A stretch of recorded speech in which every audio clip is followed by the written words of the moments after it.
Tyler, your story, well, it starts, in the 80s, and your actual official newspaper debut came, from what I could tell, in 1989. And that was maybe your New York Times debut, even before you were writing for them, Right. when the 24-page publication you made as a 14-year-old called KP Baseball Monthly started getting some national attention. Uh, it's really cool to read about how that got started. What I'm curious about is, how did you decide to channel your passion for baseball and writing into making this magazine in your house? Yeah, it was one of those things where um, it just kind of happened, but as soon as it did happen, I realized that this was a vehicle, this was something that I could really just pour all of my baseball passions into, right? Like, I was a big baseball card collector at the time, like a lot of kids in the late 80s, when everything was, when the industry was booming. And a friend of mine, John, and I would reading Beckett Baseball Card Monthly, and we were always, talking about baseball cards. So we had every class together in seventh grade. So we had a lot of time to just kind of hang out in the back of the room and talk about baseball cards and silly stuff. So we just started stapling some pages together with our thoughts on baseball cards, and then um, you know in that was like 88, so we were in seventh grade, and then 89, um, we just kept at it, and I realized that this actual writing about baseball as opposed to just ranking cards and stuff was really fun, and it was natural because I had been reading it. I've been reading great sports writers, particularly Jason Stark, in Philadelphia, in suburban Philadelphia, where I grew up, all the time. I mean, I would read everything about baseball. I read every baseball book I could get. I read Sports Illustrated religiously, all of it. So, I realized like this is something that I can do. Like, I was pretty good in English classes, writing classes, and I love baseball. And I played baseball, but you kind of realize like you're not gonna make it to the major leagues. I was pretty good like in middle school, but there's a different level of athleticism that you can sense even at that age.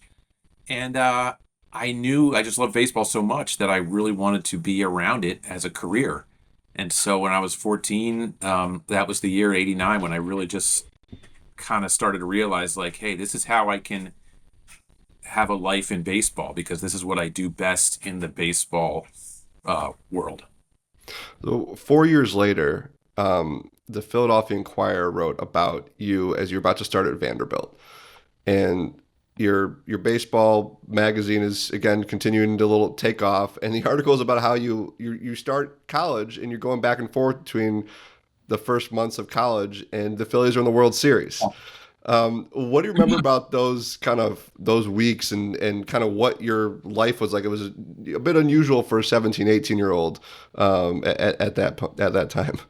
Right, right. Well, I mean, so just to take it back, so I kept doing the magazine, as you say. I started getting press credentials in 1990, so getting to do interviews that became a curiosity, and then that got a lot more attention. Newspapers, TV, all kinds of media doing stories on me, which gave me a real empathy, I think, for the subject of stories. Like trying to engage, how to engage the subject and what works and what doesn't. Being the subject myself, I think that really helped at that time to engage the players that I would, who I was talking to, and then certainly going forward. So that gave me a real good education in it and a certainty that I wanted to go into the business. And so for college, I went to Vanderbilt, as you say. I wanted to go somewhere south. I loved where I'm from, but I just kind of I wanted to go somewhere different for those 4 years. And it turns out that the Phillies had this miracle season in '93, and I was around it a lot. And it's their best season in 10 years. And so, I mean, 10 years doesn't seem like that long when you're 50, but like when you're 18, and 10 years before that, you were eight and going to the World Series, it seems like an epic. So, I'd been to the World Series when I was eight with the Phillies, and that was super exciting, even though they lost. and here in '93 they make this miracle run, and I'm a flight away. So I remember going home in late September to see a late season series against the Braves. It had been so long since they'd been playing, first place pennant race baseball in September. That was exciting. Then the Braves come to town they had games 1, 2, and then 6 and 7. Um, so I went to games 1 and 2, and then flew back to school, and then didn't come back for the game 6 clincher. Um, so I missed that. But then I did come back for the World Series games 3, 4, 5, and the gala the night before. We were able to get into that. So that was really cool, to meet like Peter Gammons and, to see people and everything. So that was great. I remember watching game 6 at home and then flying back on Sunday. Um, but yeah, it sort of contributed to a lot of homesickness a little bit. But I was just really grateful to my parents for understanding that, and my teachers, because the Phillies had all their games in the middle of the week in October of '93. They didn't have any weekend games for whatever reason. So, I had to miss a lot of classes, but it all worked out. You mentioned getting credentialed as a 15-year-old, and you're talking to Philadelphia Phillies.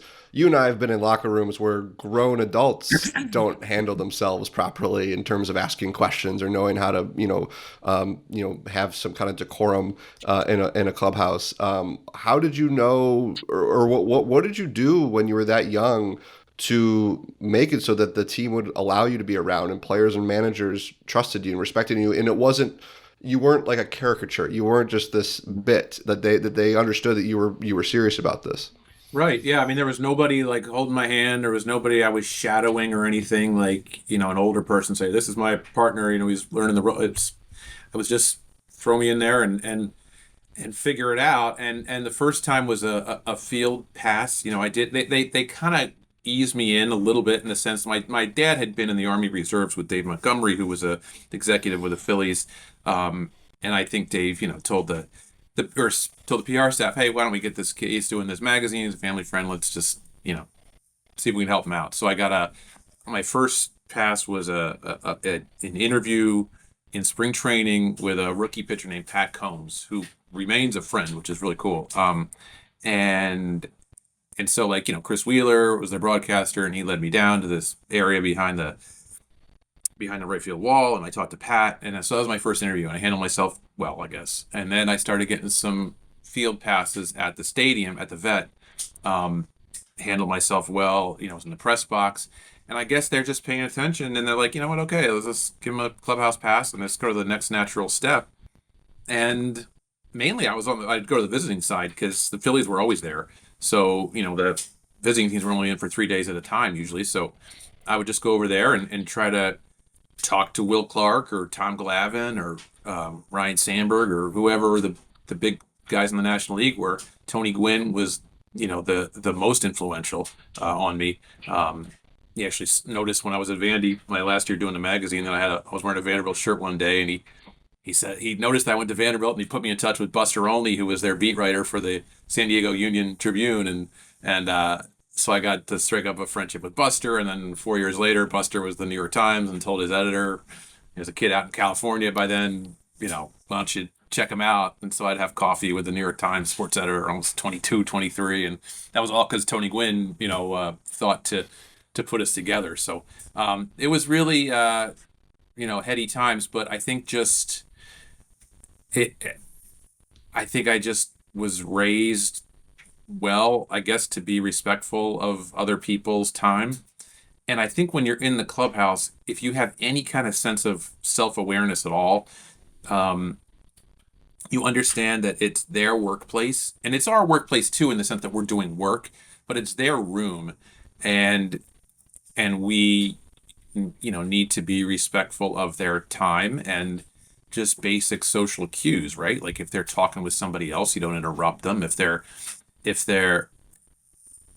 you know if they're maybe if they're just arriving, you don't jump right on them. Let them settle in, get their workout gear on, whatever, like just basic sort of social cues. But the players were not intimidating to me. because it sounds so simple, but they looked like they looked on TV and then baseball cards. They weren't, 8 feet tall. They weren't like wearing capes and flying around. Like they weren't superheroes. They were just guys. And so you treat them respectfully. Would show them the magazine because who am I? They've never heard of it, and just come at them with a genuine sense of wanting to know more about baseball.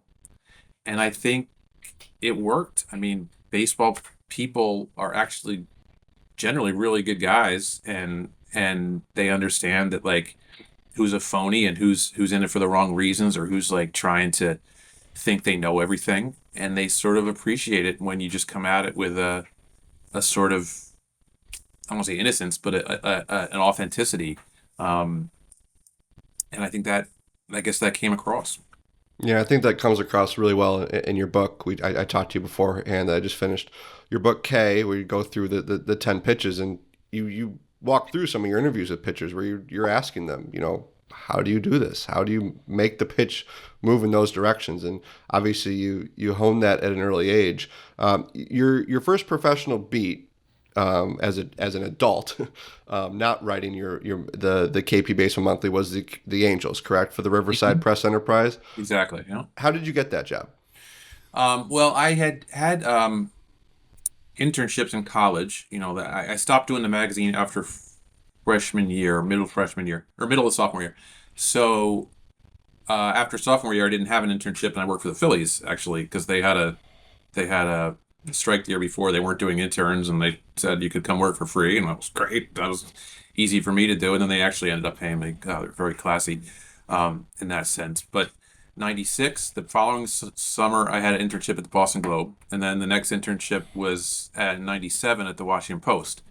So those gave me, some real good experience for actual newspapers, with actual editors and bosses and deadlines beyond just the college paper and everything. Um, and it my whole thing was, when I got out of college, I wanted to be the top prospect basically among baseball writers. I wanted to have that resume. I wanted to have the maturity, um, of writing, and understanding how to do the job, the reporting chops, the writing chops, all of it. And if someone was willing to hire someone young, that I would be, the leading candidate. So there was a job open. It happened in a very linear way back then. Like the Boston Globe had a writer who went to Sports Illustrated, and then the Globe hired someone from South Florida. South Florida hired someone from Orange County. Orange County hired someone from Riverside, and then so Riverside was open. And so that was like 5 levels down, but it was a job where they covered, the Angels most of the time, on the road. Like, they didn't go to every road game, but I thought, like, I could go to the West Coast ones, and then I could use the miles that I accumulated, going back and forth in college, personal miles, which you really shouldn't do, but I didn't care. I was 22, so I could use those to to fly to the East Coast series, which I did. But luckily I had a sports editor at the Boston Globe, Don Squire, who was influential and an advocate for me, and I guess I got some good recommendations, and they hired me. They tried me out first, in Riverside. I went out and covered a couple Dodger games, as if I was filing and everything. I remember Otis Nixon got traded to the Dodgers, in one of those games. So I'm like, oh, this is great, like ready-made news. I didn't have to, like, be all up to date on who had a hamstring pull, and all the ins and outs of the Dodgers, right? That I could just write about the trade as the pregame notebook, and then the game or so. It all worked out. But yeah, so I did the Angels for a year, and then I got a job in Seattle covering the Mariners.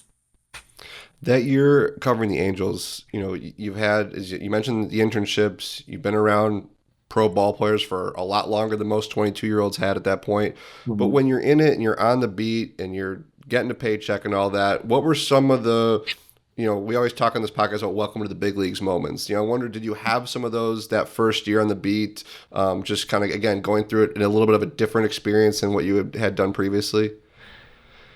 Yeah, I think there's a responsibility, certainly.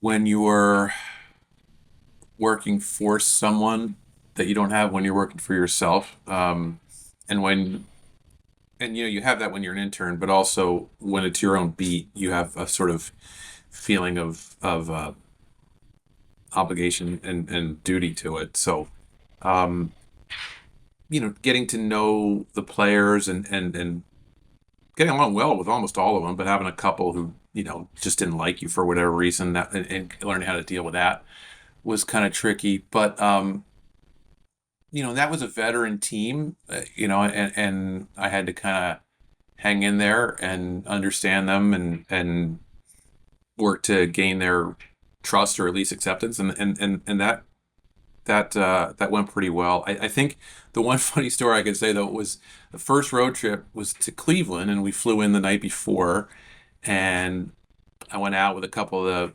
older beat writers. We went to this bar in Cleveland and just kind of had a good time. And it was a day game the next day, and so I was dragging a little bit, and I didn't get to the ballpark as early as I should have. Day game is a little different than a night game. Night game, you always get there 4 hours before. Um, Day game is a little because 4 hours before day game is super early. So I'm like, anyway, I got there a little bit late, and I remember going in the press entrance, which at that time was down the left field line, and you could see into the dugout, like the visiting dugout, and the other guys were already there talking to Terry Collins. And I was like, oh man, I miss the managers. I'm like, I thought we were all out together last night. We'd all kind of be a little tired this morning, but they were like, oh yeah, gotta step up early, and if you're gonna be out late, still gotta get up early. So I'm like, all right, well, now I kind of just don't go out late, but but yeah. So I did sort of realize, like, yeah, there's you gotta always be there. You mentioned your next beat was Seattle, and what a time to be with the Mariners there in the late '90s, early 2000s. What was it like covering those Mariners teams with those big names and big stars? Still early in your career. Yeah, it was the best education I could have ever had in covering baseball and what baseball is about. I mean, I covered a beat for 12 years, and that was the only losing team, and it was the most interesting one. They were, I got there at the end of the '98 season. They had just traded Randy Johnson. They were a very disappointing season because they had had such an exciting run in '95. '96 they were good, but Randy got hurt. And in '97 they made the playoffs, but then '98 everything kind of fell apart. They had to trade Randy. They just, their pitching was just terrible, and so they had these stars. I mean, Griffey had 56 home runs that year, and A-Rod, I saw him finish off his 40-40 season. But '99, they were 79 and 83. They weren't terrible, but they just couldn't pitch, and they had all these stars, these Hall of Famers, Griffey, Edgar Martinez, Pat Gillick became the GM late that season. I mean, even Dave Niehaus, the broadcaster, was a Hall of Famer. You had Lou Piniella, who was a near Hall of Famer, A-Rod, who has Hall of Fame numbers, Jay Buhner, Jamie Moyer, all these guys with history. Um, but there was this tension of feeling like they were gonna that they weren't going to capitalize on having Griffey and A-Rod together. They already lost Randy, and it was like Griffey and A-Rod were coming to the end of their contracts, and yet there was also this excitement and optimism because they were opening up this new ballpark and in the middle of the season, and you couldn't have had a bigger contrast between the Kingdome, which was indoors, AstroTurf, pitchers nightmare, to Safeco Field, which was outdoors with like an umbrella retractable roof, grass, a pitcher's paradise, and just the probably the best ballpark in that I've ever seen. I mean, I love that place. It's still so meticulously thoughtful. Everything about it's great, and the Kingdome was so basic. So, there was just so much going on, so many players coming in and out.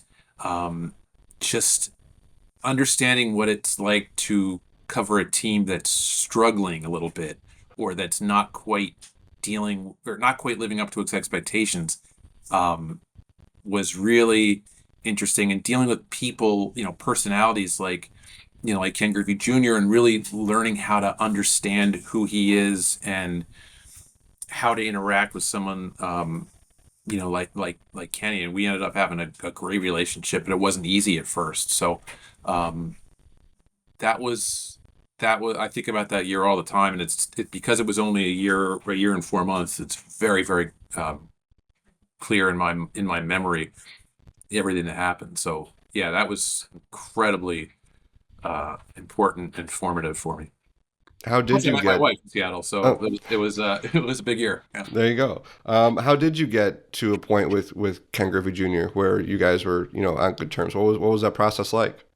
Yeah, he told me, I think when I first got there that like it was going to be a year. He's like, it's going to take a year. It's going to, I don't know if he said the word hazing, but it's like, it's going to be, you know, it's not going to be easy. And it really did take just about a year to really, for him to really warm to me or trust me or understand, that I was sort of genuine, that I was genuine. I mean, he didn't love the interview process so much as he liked just talking and getting to know you a little bit. And I remember one day in Minnesota in July, they had turned into sellers at the deadline, and so despite just opening up the ballpark, so it was a very kind of awkward time, and it was coming up to the end of his contract that year, and we didn't have a Sunday paper, but I still traveled, so I just said, hey, let's just talk. Let's just no notebook. Let's just talk. I want to understand you. I want to understand what's going through your mind. What you're really feeling right now. So we just went in the locker room. I think they were taking BP. It was just me and him in the locker room. We had a good long talk about his how he was really feeling about things, and I felt great. And then even though it was all off the record, and then he told it all on the record to one of my competitors. I'm like, ah, come on, man.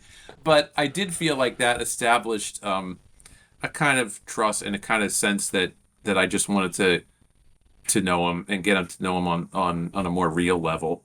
And then sure enough, by I guess early September, exactly a year after I started, like he started telling me stuff on the record, and I started getting notable stories from him, and then when he got traded that offseason, I guess I was gone by the time he actually did get traded right before spring training in 2000, but I was there the whole saga, the winter meetings in '99, and was able to really stay up on that story, largely because I had hung in there with him and gone through all the the teasing and the joking and the hard time, and come out of the other end of it, and I have a real deep respect for him as a person, and I think I'd like to think that he feels the same way. Every I time want I to see him, ask. he looks around people and says, "I made this guy. I made you. I made him." Like so, he did make me tougher though. Listen, that's a pretty good person to have, in your corner, as saying I made him, Mhm. to have Ken Griffey Jr. I'll take Um, it. I want to ask you about A-Rod. Again, so early in your career to have somebody like that. Um, I found a feature you did July 5th, 1999. Alex Rodriguez, he's the natural, is this newspaper's headline for it. He wrote the lead was for the generation that grew up south of Baltimore and east of St. Louis in the 1980s. There was only one baseball team, and it was something of a joke. Every night on every cable system, TBS pumped in the Atlanta Braves, hyping them up as America's team. Problem was the Braves lost 90 games a year and were about as popular as mosquitoes.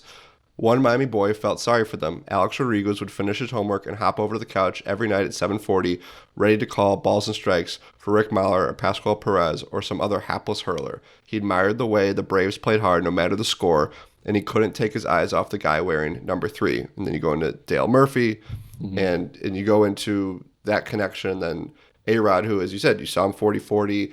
I'm just curious, like, when you think about what A-Rod became, and you've been covering Major League Baseball, so you've covered the whole A-Rod spectrum in a sense. Not his first couple years in Seattle, but you got him there, and then you've seen where his career went. What do you think of when you look back to that year with A-Rod, when you kind of put it through the lens of what he's kind of stands for and what he's kind of symbolized as such an incredible talent, but obviously there's a whole lot that goes with it. Yeah, I mean, it's very complicated.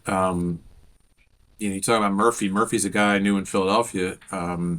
and just one of the nicest human beings ever to be walk the earth. And Alex wore number three for Dale Murphy, and Dale Murphy stood for fair play and honesty and I think all of those attributes that Alex would have wanted to stand for, but he made a lot of bad choices in his career that reflected, I think, an insecurity that's probably hard for people to understand because he was so talented and so great at baseball. You figure why would anybody with those talents be insecure? But he was sort of very prone to um, temptations and following the wrong kind of gurus and uh, examples. So I think a lot of these guys who got tied up in the steroid thing. It's a shame that we can't celebrate their greatness the way we do the other guys because it was real and it all happened and there was a lot of greatness there. But a lot of the decisions that he made tainted it and even what really what really stands out is the 2012 stuff because a lot of players got you know were taking steroids in the era before testing, and then they got someone found out about it and it became a big thing for a lot of guys. And so he was one of them. So that was a shame. But then he had the 2009 season, which was incredible to cover that, where he was so laser focused and always, he came up clutch, time after time, which had been a problem earlier in his Yankee years.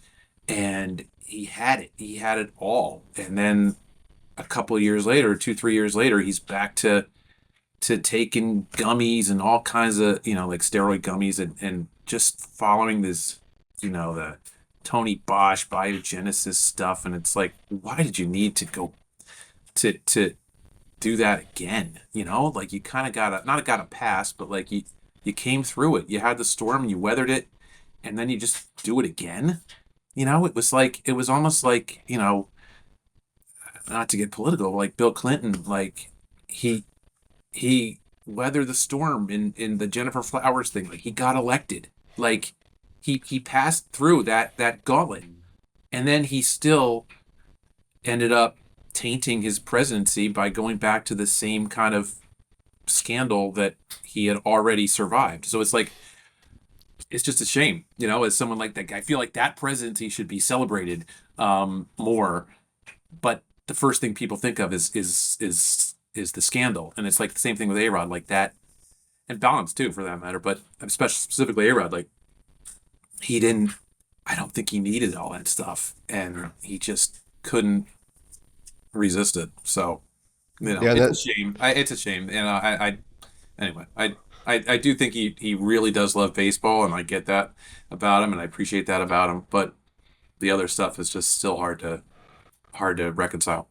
yeah, and that's what stands out again about reading this story and thinking about what it was like covering A-Rod in '99 and thinking about what became of him.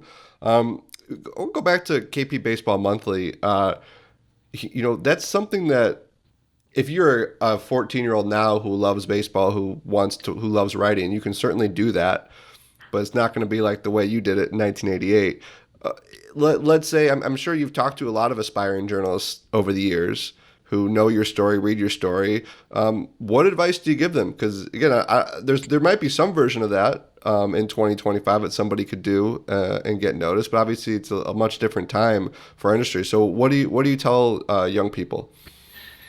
Yeah, I think the biggest thing is to give a perspective that only you can give. I mean, you know, not to say that my perspective is better than anyone else's, or that Kevin's perspective is better than anybody else's, but it's the one that you yourself own. It's the only one. It's unique to you. So I have a unique way of viewing baseball or the world, just like you do, and everybody does. So give me some of that. Like it doesn't what doesn't stand out, what doesn't work. what doesn't attract attention is if you just write the basics, just the simple stuff that everybody sees. Tell me what you see and why. Tell me how you view this topic. And a little bit of that is counterintuitive because I really think it can be a crutch when you get older to do everything through your own lens, like I this, I that. Like in the books that I've written, I sprinkle some of that in there to establish a connection with the reader and to maybe make a specific point. But I think that's usually a crutch.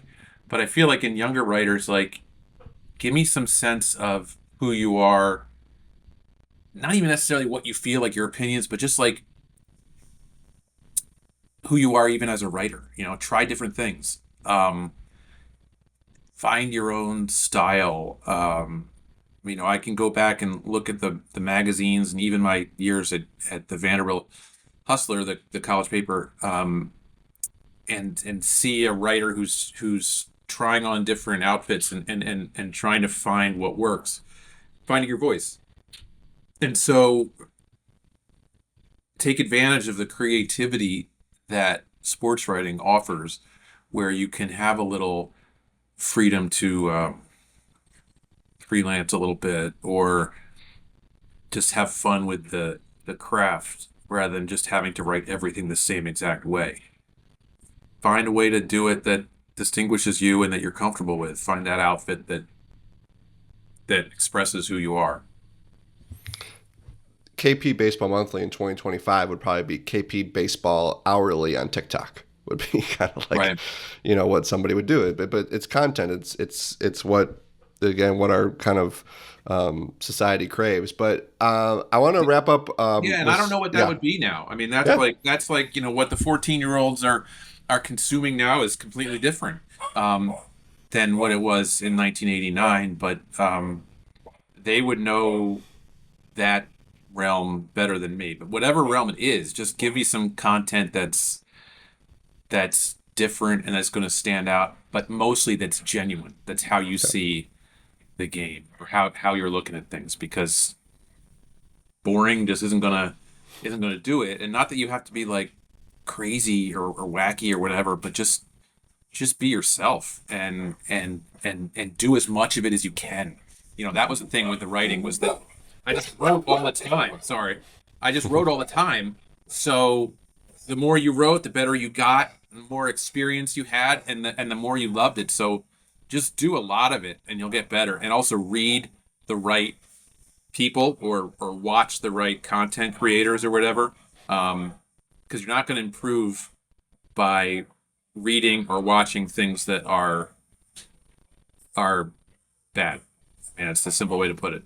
Surround yourself with, excellence. I read Jason Stark all the time. I mean, who's better than that? Nobody. I wanted to end on not that this whole podcast has been fun, but another fun note. I want to talk about Immaculate Grid for a second. Because your Immaculate Grids, for the people who don't know, it's a game you play where there's a grid of 9 squares, and you're trying to line up with the squares. So it might say, Cubs, Rangers, and you got to find someone who play for the Cubs and Rangers, or somebody who hit 300. Today, I remember we're recording this in mid-June. Today, I know it was like Rookie of the Year and 300 hitters. And then you get a rarity score at the bottom for how rare the players you chose for each spot is. And Tyler, your rarity scores are off the charts in terms of like they're 0 or 1 or 2, and it's a lot of fun when you like post them. And I've seen them, and like Jeff Pearlman used to have them in his Substack, and I'm like, I'm nowhere close. Sometimes I'll kind of mess around with some Chicago Cubs or White Sox, I remember, but I might have to cheat a little bit. What's your Immaculate Grid routine to come up with to kind of have fun with it and come find the players to put in there? Yeah, well, I'm doing it. I love it. Obviously, I really love it, and you know, I'm doing it every day now since it came out, like 2 years ago. You come up with certain go-to guys, so sometimes the challenge is like to try to think of somebody else. But if you're going for that low score, you know that like certain guys are just going to get really low scores, so you keep going them. So just like the thought process, I usually go right to players I covered. in those 12 years because I know them real well where they played, just from having to do it, to know their careers. And then Phillies, who I grew up watching or being familiar with, basically Phillies from 1980 to 95, 93, 95. All those guys are kind of in my wheelhouse. So that covers a lot, those 12 rosters and the Phillies 14-year period, let's say. Um, and then I've learned a lot of guys just from playing the grid. I exchange grids every day with a few other people around baseball who are really good. Like you said, I get like one to two. So do they. I mean, like they it's very competitive, and you know I'm not the best player, I know for sure. Um, so so I learned some guys like from them. I put a guy in there today for Orioles 300 average season named Baby Doll Jacobson from the old St. Louis Browns. And that was still a .5, which is kind of high. Like I like to get the .0 something if I can. Um, but yeah, Baby Doll Jacobson. I didn't know about him before I started playing the grid. For Mets 300 hitter, I used John Gibbons, who was the AAA manager of the Mets when I covered them, so that kind of counts as one of my guys. And also, I know John Gibbons. He hit 470. He had the highest batting average for the '86 Mets. He had 474. In fact, I texted him this morning. I texted him the grid, and he's like, "Yeah, I was only about 500 at bats short of the batting crown that year, but Rookie of the year who hit 300, Bake McBride, early '80s Philly. So there's that. Now second base, Orioles. There was a guy named Jackie Gutierrez who played for the Phillies briefly in the '80s, and also I remember his baseball card. Baseball cards help too. If you remember those. A 300 hitter, or no, a second baseman for the Mets. They had a guy named Brad Emaus who, if I'm even saying it right, who I think was the opening day starter one year in like 2010 or 11. He didn't last very long. He didn't even have a picture on Baseball Reference. But being in New York, being around being a national writer at that time, I just remember that name. And then Rookie of the Year played second base one game, Jimmy Lefevre, who was the Mariners manager in '89. I remember interviewing him about Griffey. He was a Brewers coach then, but I'm doing a story on Griffey, an interview with Jimmy Lefevre. I know his son Ryan, who's the broadcaster for the Royals. I know Jimmy Lefevre was in Gilligan's Island and Batman and the Brady Bunch as a clip, not as a guest. But so I know with Jimmy Lefevre, and then the Dodger row. It was like I have a trickster there with a pitcher named Taylor Scott, who I wrote about last year. He's from South Africa. I wrote about him last year and just remembered his teams. And he played for a ton of teams. He had a real good year with the Astros last year, but I think he got DFA'd. But I just remember all of Taylor Scott's teams, and nobody knows him. Craig Shipley, as a Met and Dodger, I covered Craig with the Angels in '98, so I know his teams. And then Dodgers Rookie of the Year, there's so many to choose from, so I just went with Ted Sizemore, who played for the Phillies before I really started following them, but I just kind of know the name. And I play with Sweeney Murdy every day, and Sweeney uses Ted Sizemore a lot. So anyway, so that's the process. That's the thought Yeah. process, and you can see where all that stuff comes from growing up or covering various things, or just wherever. So yeah, but no, I love it. It's fun. It's fun to kind of get different guys throughout the eras, and remember certain dudes who passed through, because these guys are all incredible. They all did something incredible in their lives, and that's become one of the 23,000 plus people who've ever played Major League Baseball. Put them all in the state, put them all together, and they couldn't fill half a Yankee Stadium. I mean, it's amazing. So, you gotta. There's honor in playing just a single day, and it's kind of cool to recognize some of those guys every morning. That's fun. Well, I actually, after reading your book, I started using some pictures from your book, some of the more Nice. obscure ones that would come to mind. I'd be like, oh yeah, I just read that in Tyler's book. All That right. guy had a great forkball. I'm gonna throw him in there. Yeah. So it's a fun game. I'll make sure to go put a grid on the podcast Instagram so people can see. Well, hey Tyler, is that huge fan of your book. So glad that you're a colleague now at the Athletic. Yeah. Love your baseball coverage, and with a lot of people on this podcast, similar stories in terms of being really interested in journalism at a really young age, but they didn't actually start until they were 18 or 22. You could say you've covered baseball now since the mid to late '80s, since KP Baseball Monthly. It's been 40 years. Yeah, it's crazy to think. I can actually say I've been doing interviews for 35 years and I'm 50. So it's, Yeah. the math does work out, but it's sometimes you're like, geez, 35 years I've been doing this, talking to guys. But it's, you can't really complain about something that you always wanted to do. If you get to do what you always wanted to do in life, um, it's like they say, man, like your worst day at the ballpark's better than your best day at the office. So I'll take everything that comes with it. And They it's great to be at the Athletic, man. I'm sure you know too. It's just to to be part of a dream team like this, with so many writers who really care about the product, and who really just value doing the job right. It's tremendous. So it's happy to be here. there you go. Well, hey Tyler, again, this was fun. Appreciate it, and it was fun to learn about how you got your start. All right, thanks a lot, Kevin.